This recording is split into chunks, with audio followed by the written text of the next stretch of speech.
Hello, Degrassi alumni. We're back. It's another episode of the DeGrads podcast featuring yours truly, Shane Kipple, Gavin Spinner-Mason, and myself, Mike Lobel, but you might know me better as Jay Hogart.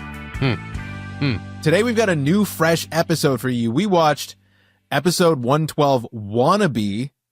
This is an episode about friendship. It's about jealousy and loyalty and just how far we can push our closest friends before we break them. See, I thought that the episode was about popularity, jealousy, friendship, backstabbing, and always double checking your lottery numbers before you go up to the counter. Good point. That last one there. So this episode came out on February 3rd, 2002. The writers were Aaron Martin and Yan Moore that did the story, and the teleplay was by Susie Nielsen, director Lori Lind. Now, in the time capsule, the Billboard Top 100, as I said, there would not be too much of a change, it seems, over the next couple of weeks, looking back. Usher still topping the charts. You Got It Bad. No Doubt. Hey Baby at number 2. And personal favorite, Linkin Park In the End at number 3. In the box office, you have A Beautiful Mind, Lord of the Rings, Fellowship, and Black Hawk Down taking the top 3 spots.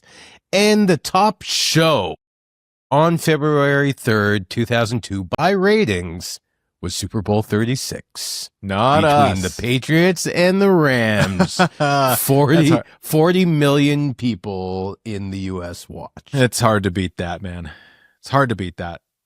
So here's the thing, folks. A few fans have written to us in the past and suggested that we break down the episode titles because, as you might know, Degrassi has named their episodes after popular songs. This is no exception. So we're going to start doing that. This song, Wannabe, was written. Does it need an introduction? Obviously, nobody needs this. I was going to ask. It's based on the Spice tell Girls. The world about this song? Yeah. Okay. Wannabe, the smash hit female empowerment song of the 90s. It was released in 1996. And yeah, to this very day, nobody will tell us what Zig a Zig means. So the song and the episode are both about sticking by your friends and supporting one another, especially when something or someone new comes along. Especially if you want to be my lover. Exactly. I think the song is like, it's about a new lover.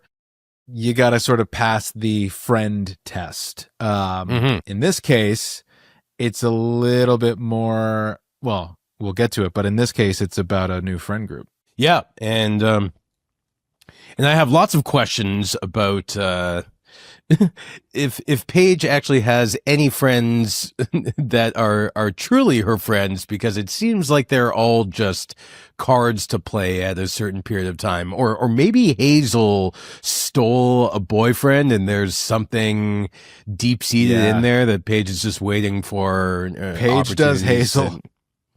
She does Hazel so dirty. Oh yeah, very dirty. Okay, without further ado, we get into episode 112, Wannabe, in parentheses, Friends Forever. And that's the number. That's a number 4. Yeah.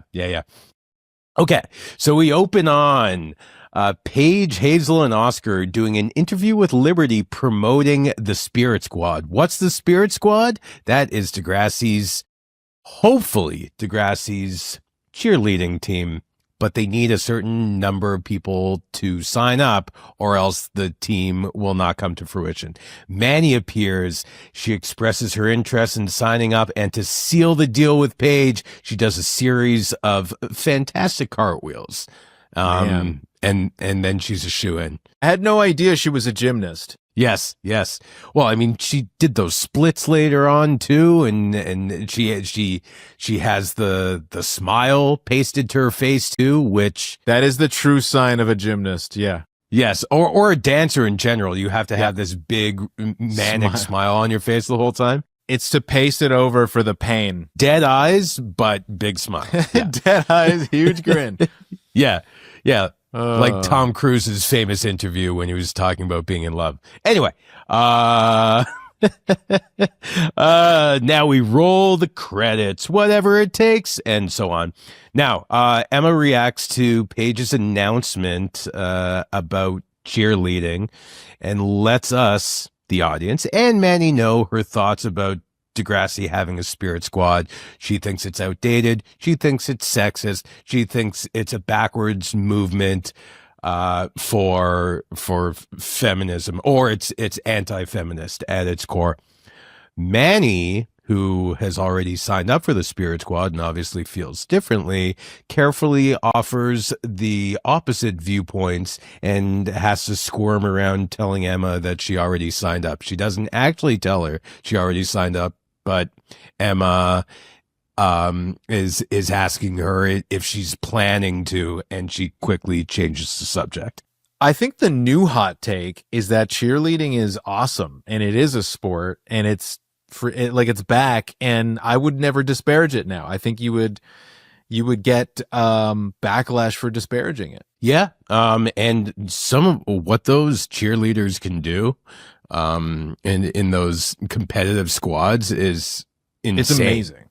There's there's a docu-series. I can't remember what it's called. There's a docu-series about it. It's freaking I remember. Awesome. Yeah.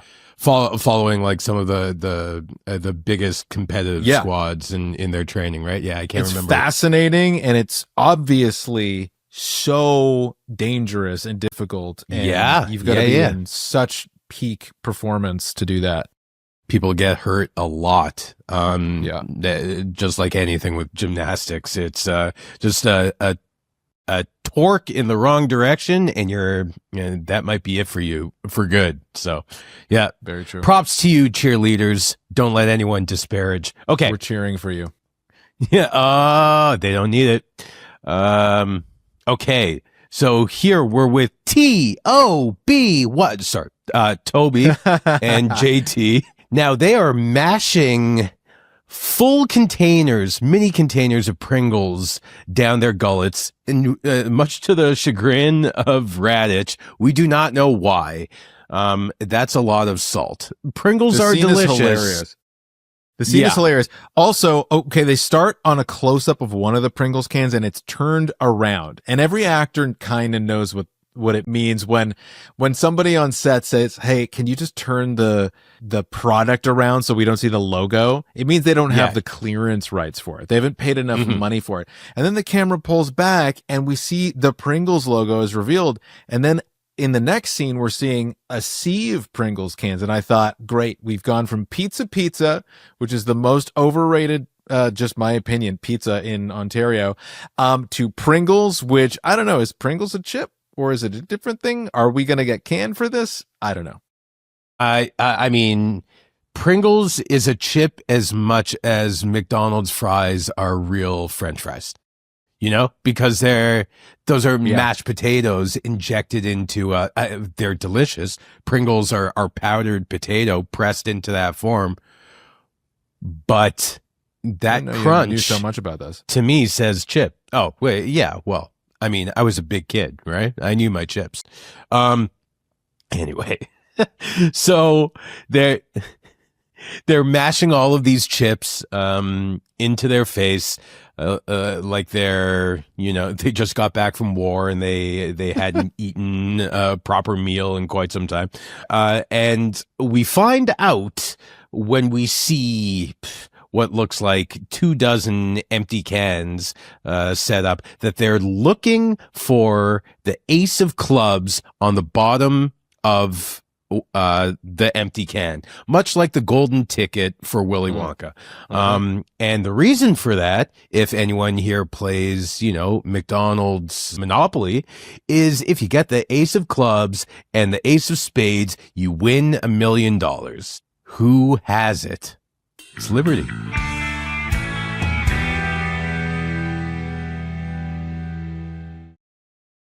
Liberty has the ace of clubs.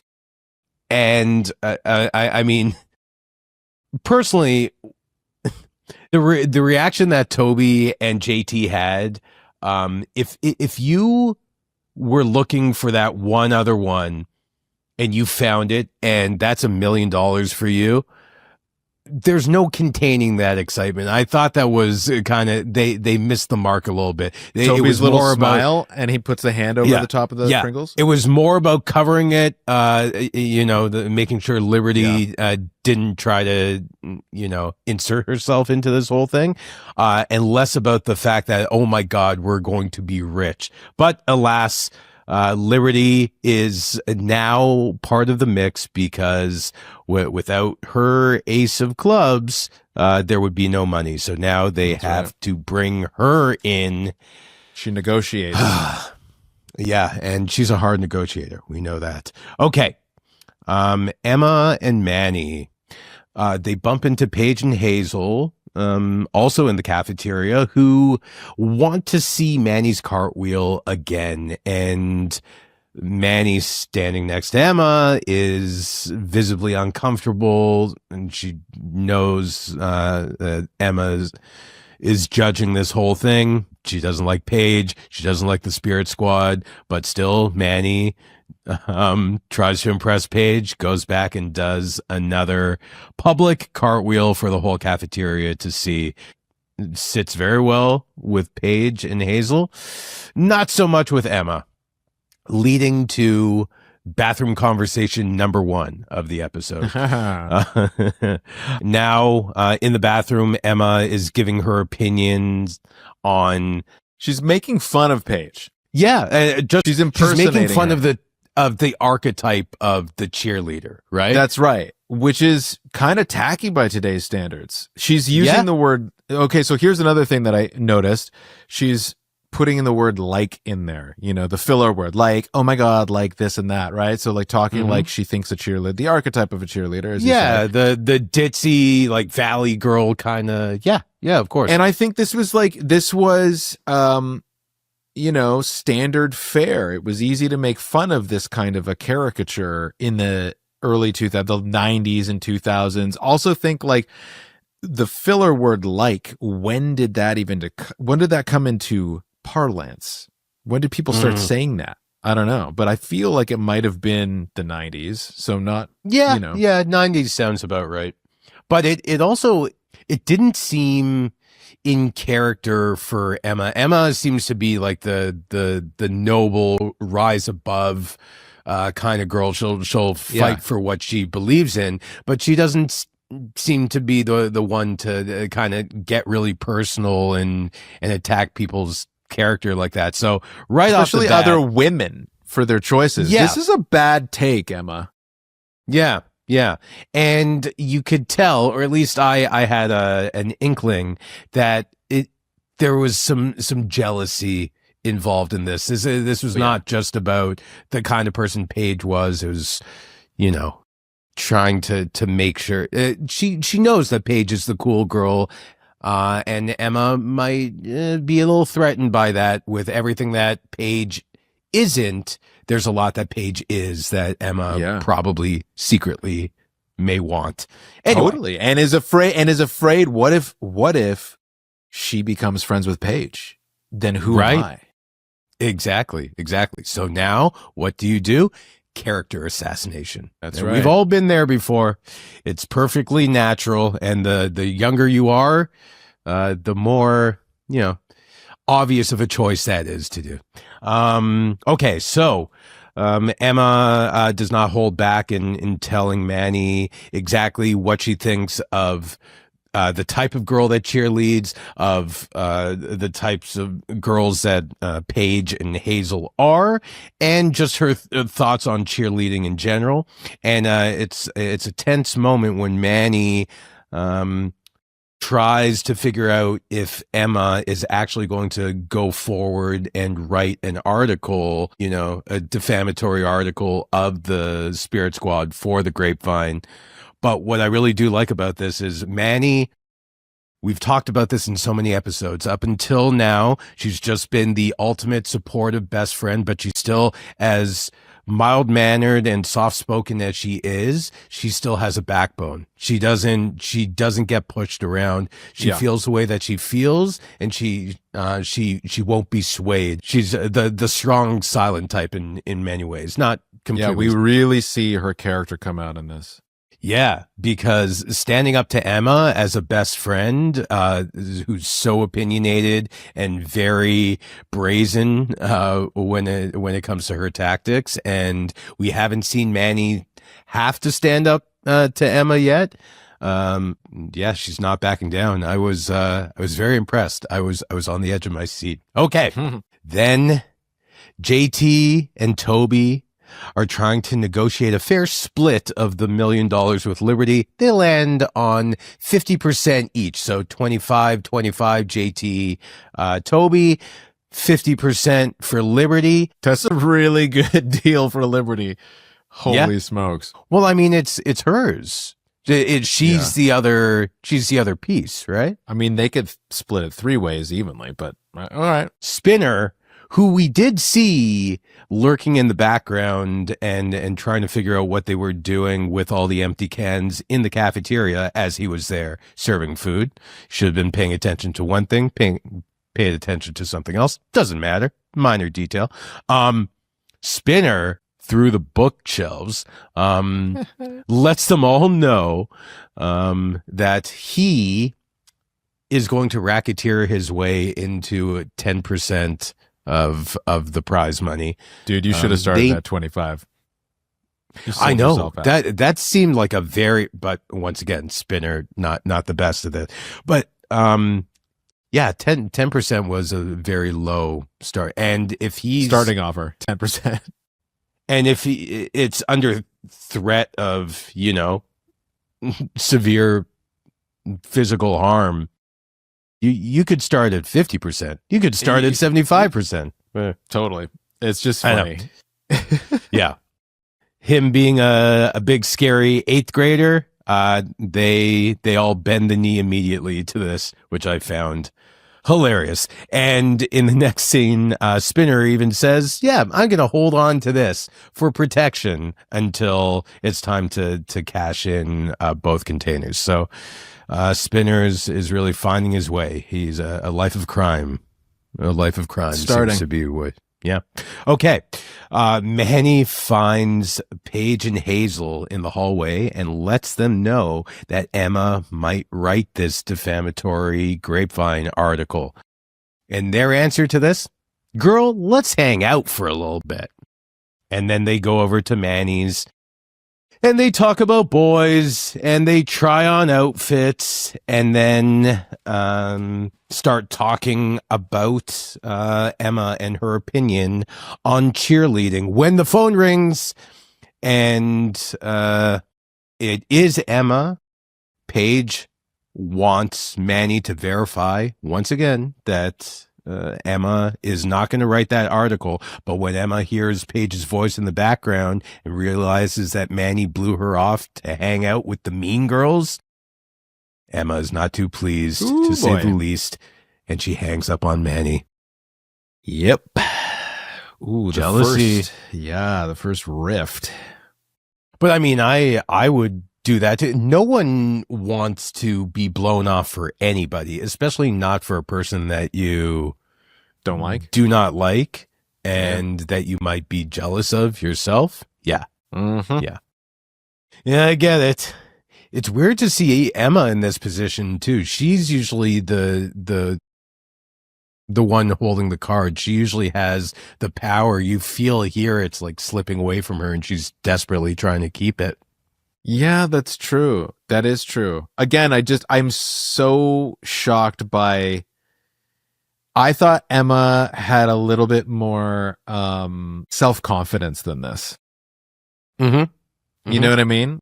To deal with this in a not like flippant and overreactive way. But hey. But it's proof that, in status quo, you think you're top dog, you think you're really centered, and then something comes in and shakes it up. Sometimes your strength comes from the people around you without you even realizing, as we found out later with Paige as well, because and I can't wait to get to that moment, the standoff between Manny and Paige later on. But Paige thinks that she's top dog, and then Manny came in and made her back down.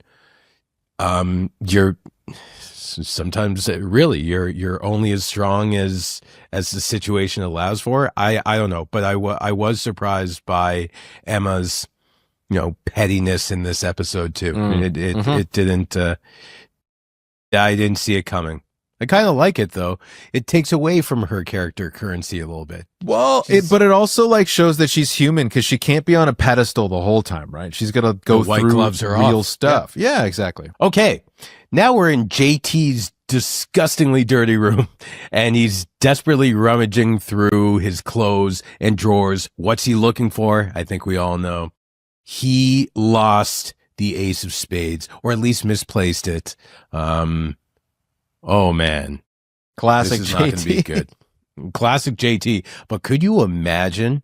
I am imagining because this, you mentioned McDonald's Monopoly. Every single year when McDonald's Monopoly comes back around, I inevitably have exactly this same episode play out, and I lose something, and I'm certain that thing was the winning ticket. Every single bloody year. This episode has happened to me over and over again. So JT has lost the ace of spades. Now what is he going to do? Did he just lose out on his one chance for a taste of the good life? Now we're at the Spirit Squad practice. There's some tension as Paige seems to be pinning Manny against Hazel for some sadistic reason. Yeah, she's just playing God here. She's like, pitting her cheerleaders together. That's okay, Hazel. I mean, that was all right, but I'm sure Manny could do it better. Do it, Manny. You're going to be a star. Right below my name, of course. It's like Lord of the Flies in here. Yep. And a nice little Mrs. Bates, Emma watching through the window, stalking and glowering from behind the glass. And this is the first of two shots like this in the entire episode. They repeat this motif, if you will. It's a dolly zoom into a creeping Emma from behind the glass. Mrs. Bates, mother, I see you. Totally. But yeah, she's very angry. I mean, Emma is a little vindictive in this episode as well. Like you said, she is showing her humanity. She is not. She's not perfect.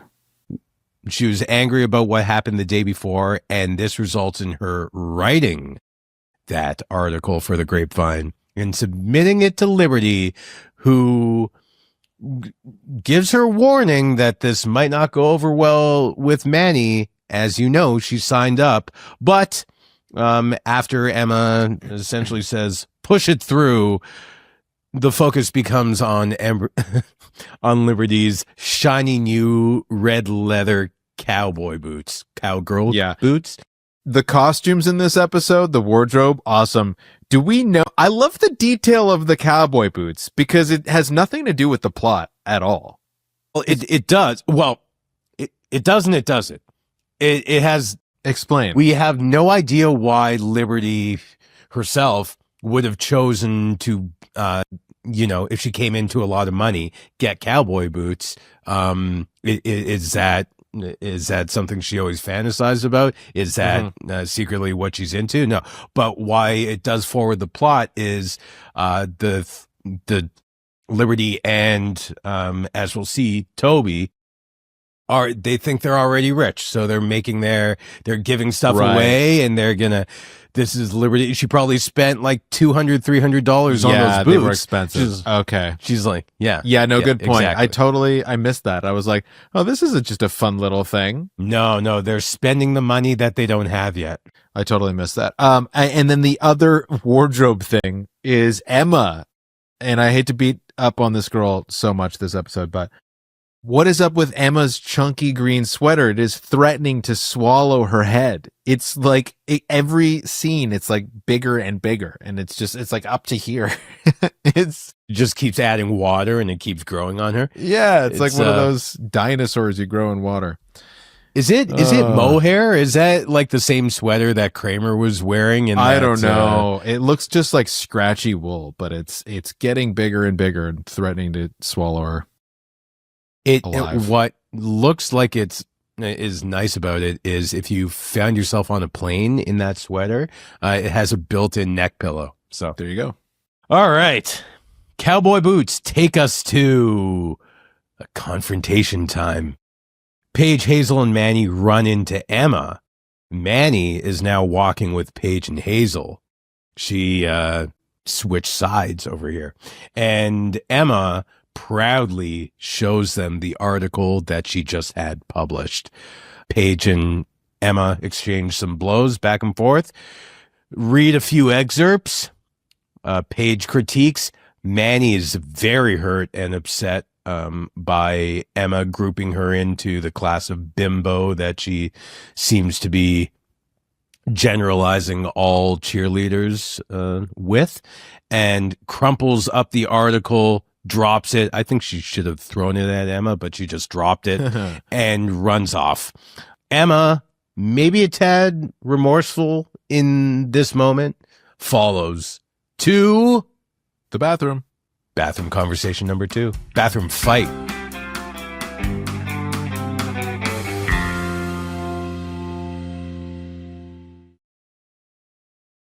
This is the scene of the episode. I mean, this is all the juice is in this one moment here. So let's squeeze it.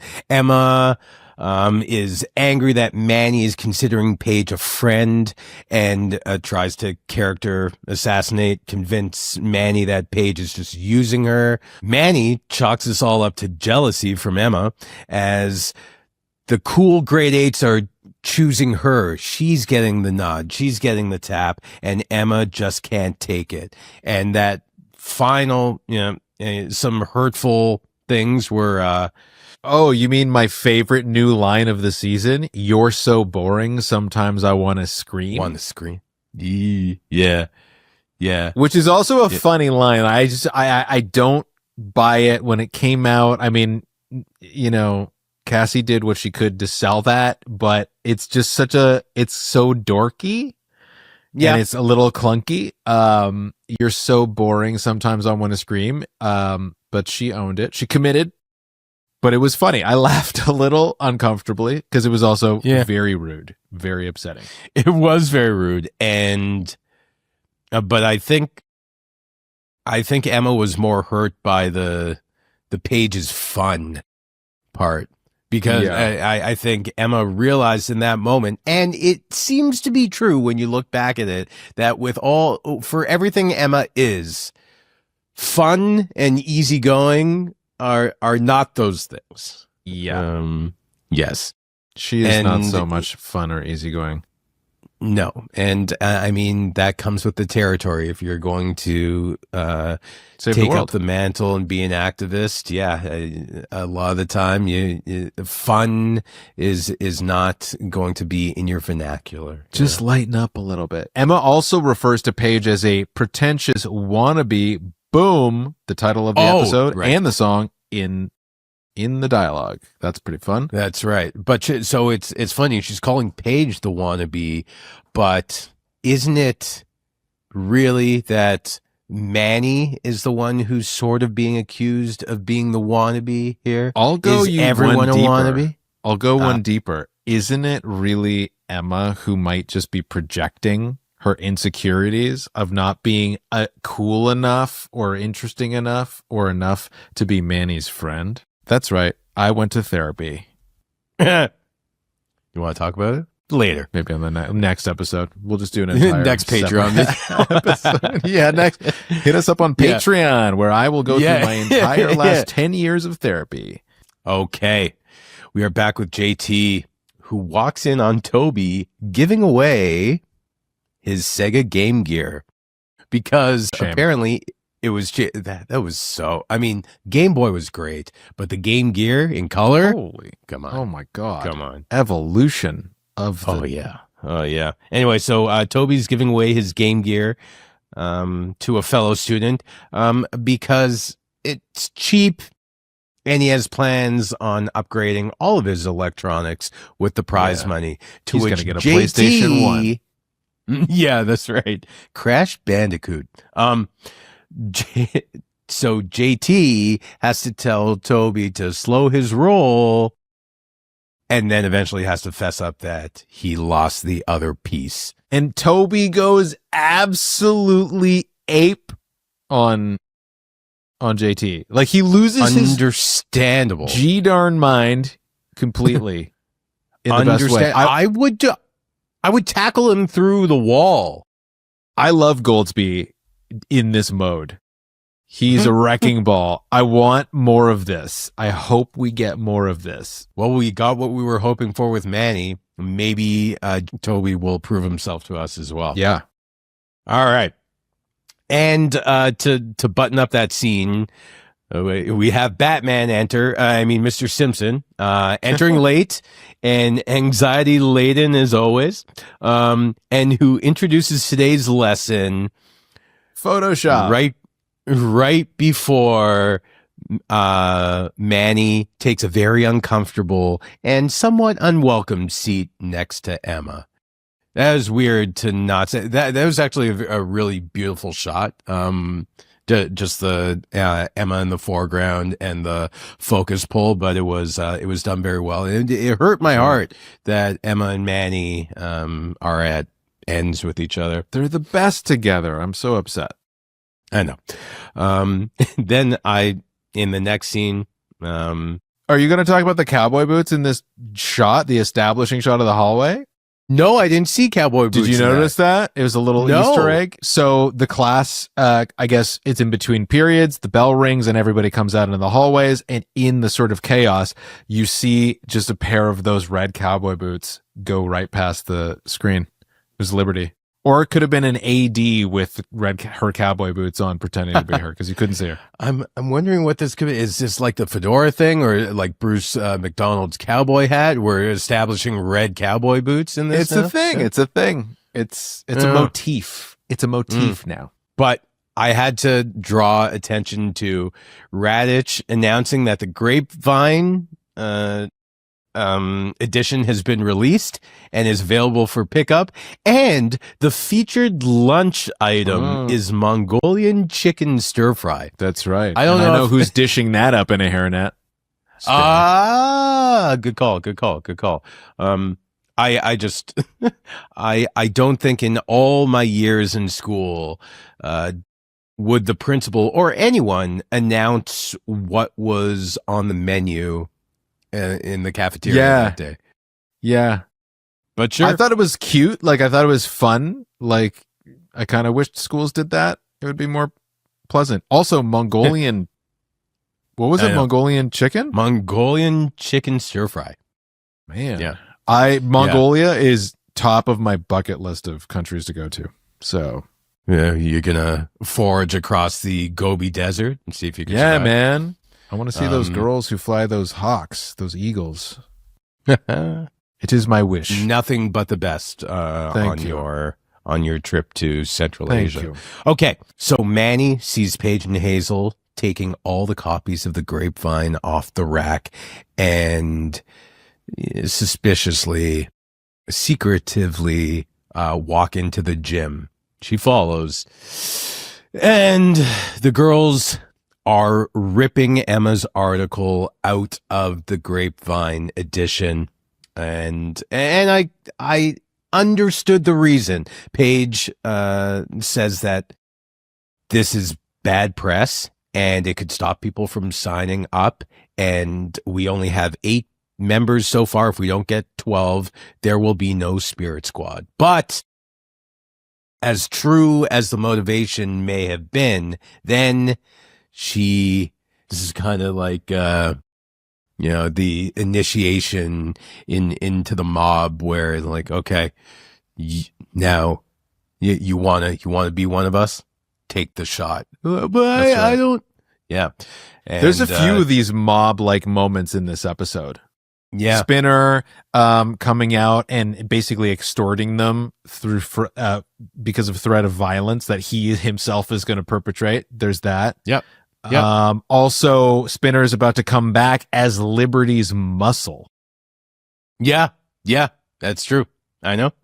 Very mob-like high school happening now. It's true. But yes, so Paige now tests Manny's commitment to the cause and also makes her complicit and gets her to tear one article out of one edition. And Manny is quite conflicted about doing that, yet she goes ahead with Except in the mob, it's like you have to shoot a guy, you know? Yeah, exactly. So exactly. She's getting off light. Yeah, well, it's a warm up. Paige is, it's a nudge. You can't go right to the murder. You have to start with the vandalism. Okay. JT and Toby are trying to figure out where the can is, but Liberty has run out of patience, and she turned to Spinner, as you said, the henchman, to turn the heat up on JT. But as he threatens JT with stuffing him into his own locker, JT remembers that he did not check his locker. And now we're at the locker, which is a hoarder's nightmare. That locker. That is just like his room. Yeah. But it just seems like it's a trash compactor. I didn't know he could. Anyway. Did people actually keep lockers like that? I did. Did you? My locker, guys, I have nightmares about it still. I'm closing my eyes and I can see it right now. It was just a rat's nest. My locker was nice and organized. It wasn't decorated. It was very bare bones. But it was nice and organized. Yeah. Now I wish I had some of those organizational skills as I look around my place over here. But, it's switched. Moving on. So JT clears out his disgusting locker, and he finds the can, which he promptly turns over to Spinner. He's the one to realize that these are both aces of clubs. There is no prize. And Spinner, who I thought would have turned around and stuffed JT in the locker for this or gone on a rampage, actually just gives him a little nudge, but it's Liberty and Toby that shove JT into the locker, and rightly so. I mean, check your work.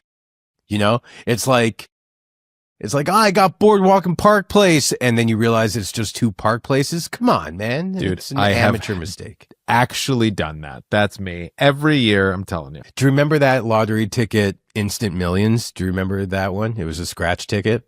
No. Anyway, when I was a kid, it was you're scratching this area of play, and if you get 3 of the matching numbers, you win that prize, the prize of the value of those numbers. And I scratched 2 100,000s, and then I scratched 10,000 and thought that it was 100,000, and I ran to my parents and told them that we won, and made quite a fool of myself. So I've been JT in this situation. Feel it. But I only hurt myself. He hurt the team. You know what I mean? True. Okay.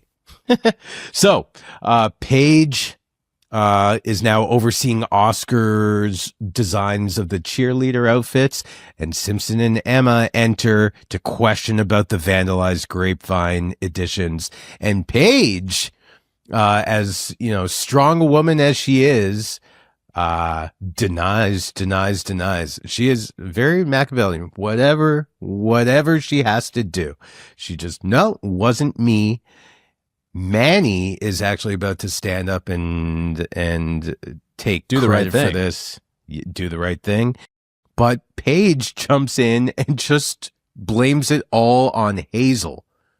Once again, I'm wondering if, because I actually can't remember if there's something, if this is a situation of keeping your enemies closer, that Paige and Hazel are actually not friends, or if this is just what Paige does, that anybody is expendable depending on the what the situation calls for. Yeah, I think it's the latter. I think it's just kind of it's quick thinking.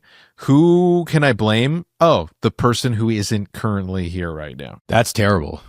Yep. That's terrible. Sorry, Whoever Hazel. can't corroborate this.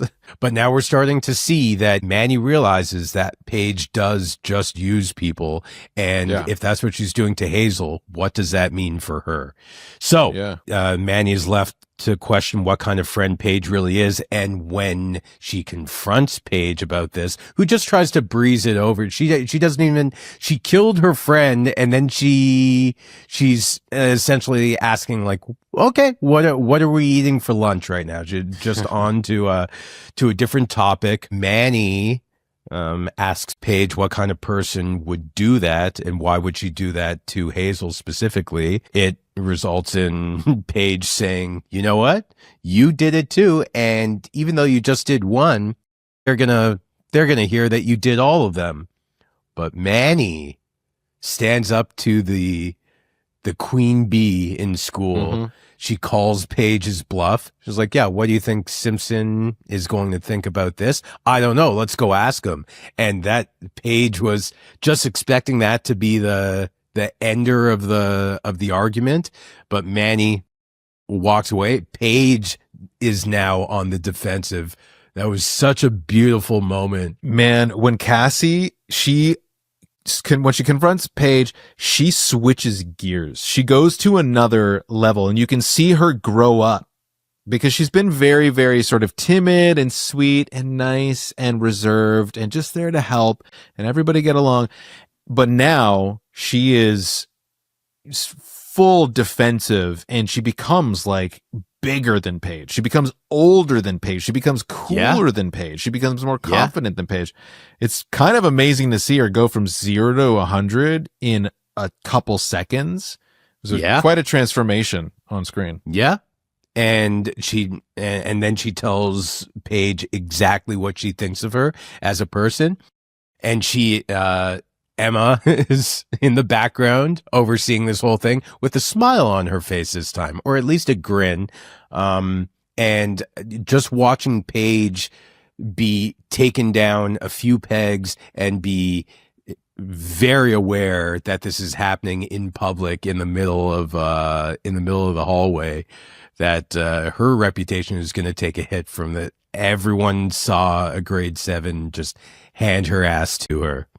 Oh, that's a big deal. I mean, I remember the gap between grade 7 and grade 8 is so monumental when you're in school. It's like you can't bridge that gap. It's impossible. And especially for someone like Paige, for any grade 7 to walk all over a grade 8 would be, cause for entertainment anyway, and many rumors getting around. But the fact that it's Paige of all people, and then this for the most part, I don't know if Manny is popular, if anyone actually knows her. So essentially in school, a nobody just decimated the coolest girl in school, who's also older. Yeah. It was cool. Good for you, Manny. Yeah, you killed it, Cassie. You killed that moment. All right. Just in case she's listening. Yeah. Cassie, you're so cool. You're so cool. It.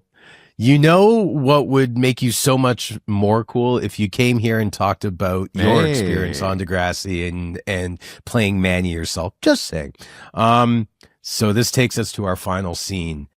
Emma apologizes for how she has been, and Manny, it was a really vulnerable, just open, honest moment of Manny's. She just said, look, I just wanted to have fun.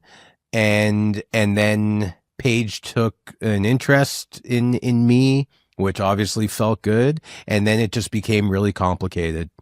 And Manny said she's willing to walk away from the squad because how can she come back from this? Emma doesn't think she'll have to because Paige is, what did she say? She's mean, but she's not dumb. Essentially, Emma said, listen, you guys had a fight, but Paige knows your value. So I don't think you have anything to worry about with your position on the team. And as they bond over Manny's words to Paige and the friendship is back intact, we freeze. Good episode. It was good. I will say this though. There's a few things about the episode that bug me. And mainly it's with respect to the cheerleading thing, how Emma is so, I understand she was misguided, but Emma's apology was missing something. She apologizes saying it was wrong that I said this and I should have let you just do what you want to do as my friend because I care about you. But she never actually acknowledges why it was wrong to disparage the cheerleading team in the first place. And I felt like that was missing. Like it was a ball that was tossed up in the air. Well, like she could have said, it was never yeah, resolved. She could have said something to do with like, the, cheerleading. Listen, if that's what you want to do, like, who am I to judge you for it? Who am I to judge any of the cheerleaders for it? Yeah. But she did. Fair enough. So that was kind of missing for me. That's a good point because what fueled her rampage right from the beginning was about, how she saw it as backwards for the feminist movement and just the kind of girls that are attracted to cheerleading. It wasn't about Manny and her choices at that point. And it's true. It's a good point. It became more about Emma supporting Manny in the things that she wanted to do, but also not giving any explanation to overgeneralizing the kind of people. Yeah, good point, Mike. Good point. Any other qualms with the episode? No, but I'm taking it to task because, like, listen, we love most of the stuff that we're seeing on the show. And I got to just point it out. I got to call it out as I see it. And I might be wrong, but that's just how I feel. Considering last episode, as I talked about then, where there was equal share of the A plot and B plot, and punch for punch, literally scene for scene, and it started on the A and it ended on the B. This B plot felt like a distant B plot, and it very small, just fun. No tie into the A plot or common thread between the two. Yeah, for sure. Nice and breezy B plot. A plot was a little refreshing B plot for sure. Yeah. But Hazel finally had a little bit more to say in this episode. Poor girl. Paige, Lauren was amazing as always. And Oscar came to the party and new characters. Yeah, new characters, or just seeing a little bit more about characters that were minorly established before. Mm-hmm. But there's no question that this was Manny's coming out party. Yeah. Here. Let's celebrate that. All right, folks. Well, you know what time it is. We are avid readers of your questions, your comments in our email mailbag and also on our Discord. If you haven't signed up yet, please sign up to our Discord, DeGrads alumni. And we, encourage you guys all to jump on there. There's some great conversations being had. We are, peeking as Emma is from behind the glass all the time. And I've got a few questions here from Discord that I wanted to share with you, Shane, if I may. Ashley Sucks says, I absolutely adore the music in Degrassi, especially after season 6. Shout out to Alexis on Fire and Taking Back Sunday. If you could have chosen any band or artist to be on the show, who would you have picked? Incubus. Well, that's a good one. Mm-hmm. Hey, I'll take your Incubus and I'll raise you a Deftones. Okay. I'll take your Deftones and raise you a System of the Down. I'll take your System of a Down, and I'll say Celine Dion. I'll take your Celine Dion and run with it because that. Great. You can't top that. No, thanks for that. I was gonna say Cher or You got to go like really obscure, like Woody Guthrie or something on that one. Yeah. Thanks for that. Ashley sucks. You don't suck. You rock.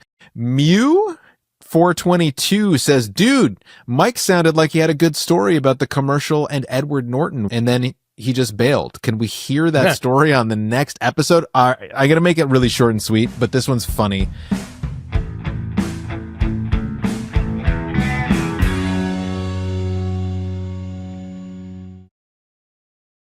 Rarely ever as an actor do you get to work with incredible directors. I worked with this director, Tony Kaye. He was the guy who directed American History X. We were talking about him on a previous episode because he took an Alan Smithy credit. I did a car commercial that this guy directed for Chevrolet. I couldn't find it online. Don't bother. But if you do, send it to me. When I got to set that day, and sets are like busy, loud places. I got to set and I get to my dressing room and the AD knocks on the door and hands me like a piece of paper that basically says, we're not allowed to talk. Tony wants the set completely quiet. No one talks on set. So we're all communicating with hand signals. I'm going into hair and makeup. What the heck is going on? Eventually I get to set and I stand on my mark. It's on this street and there's a car and I'm leaning against the car and I have a monologue to do.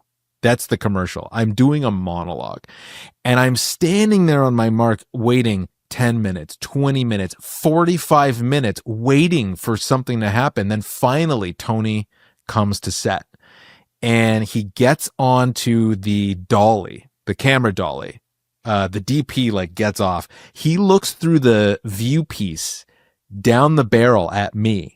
And I swear to God, he's looking and he's humming and hawing and he says nothing. Keep in mind, no one is saying anything on set. You could hear a pin drop. And then he motions to some PA who comes over with this silver tray of orange slices. And one by one, as he's looking at the frame, he's putting those orange slices in his mouth and chewing on them and finishing them and throwing the peel. And another one goes in and he's looking at me and he's sucking on this orange slice and he throws it away and he gets through the entire orange, guys. And then he says to me, the first words I've heard out of his mouth, say the lines. Okay, we're on. So I say the monologue and then we stop. And then he goes, again. And I do it again. And then pretty soon it's just like one after another. I've said the monologue like 25 times in every possible way I can. Say it like your dog just died. All right. Say it like you're screaming from the top of a mountain. And like this was the whole day. And then I did that like 100 times in every conceivable way possible. And he calls cut. He goes, great job. Thanks. Gets up and walks away. And that was my day being directed by Tony Kaye. I'm just trying to imagine a totally silent set and one person just slurping away on. Thanks for the memories, Tony. It really is one of my favorite stories. There are characters in every industry, but in film, these artistic types, and especially ones that, you know, have gotten to a certain level. I hear that Clint Eastwood also demands absolute silence on his set. Really? There's a funny Matt, and he only does one take for the most part. And I think Matt Damon was telling a story that when he worked with him, that he did his take and he was so nervous to be working with him because he was quite a bit younger at that point, and obviously it's Clint Eastwood, living legend, and he did his take. He thought he desperately wanted another one, and Clint said, "Okay, moving on." And he's like, "Can we do one more?" He's like, "Why, you want to keep wasting everyone's time?" Yeah. Oh, that hurts. Yeah. Right through the heart. Oh my Yep. goodness. Fun business, Yep. folks. All right. This one comes from Mike, and I'm just going to say, brace yourself. I love this, Mike. Hey guys, hope you're doing well. I'm a 40-year-old guy, grew up watching the show and rewatched it for the first time in years last year. One night while I was slightly inebriated, I was playing around on Google Gemini and started feeding prompts into it about a Degrassi related fan fiction. In the end, I've had a story going on for months that I check on every few days. The main characters are Maya, Holly J, Spinner, Lola, who all work at the Dot, which is now owned by Spinner and managed by Holly J, as well as Maya's talking narcissistic cat, Pierogi. I have no idea how I came up with that or the name, but hey, here we are. Anyway, the latest story has all the gang, including the cat, going to Spinner's house since Spinner is making pizza in his new outdoor pizza oven. Pierogi is currently married to a Youppi doll, as in the hockey and baseball mascot.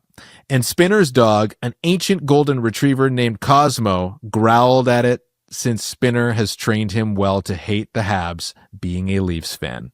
Like I said, I was not sober when I came up with this, but hey, I'm having a lot of fun with it. Enjoying the show, both Degrassi and DeGrads. Hope you two are doing well. Well done, Mike.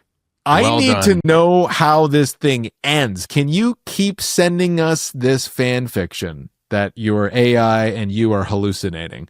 It's great. Just don't let Cosmo die. Don't have it be like an old Yeller or Like Rudy a Marley kind and of Me. situation. Yeah, exactly. Yeah. All right. So for all you fans out there of DeGrads podcast, if you sign up to our Patreon, you guys get early access to ad-free video episodes of the show. And we also respond to all of your questions and comments on there. We've got a nice little thing going on. So check out the DeGrads Patreon for that. And we also obviously have our active Discord community. As Mike was saying before, Mike is on there all the time, just, stirring the shit up. Oh, is that another bleep? Is that another bleep for you, buddy? Thanks. And Mike, what's our Discord address? DeGrads Alumni. That's right. And also we have our mailbag questions. If you want to email us directly at degradspodcast@gmail.com. Thank you once again, as always, from the bottom of our Canadian hearts. We are having a great time. Hopefully you are too. And this has been another episode of the DeGrads podcast with Shane Kipple and Michael O'Bell. And we will see you next week. Bye-bye.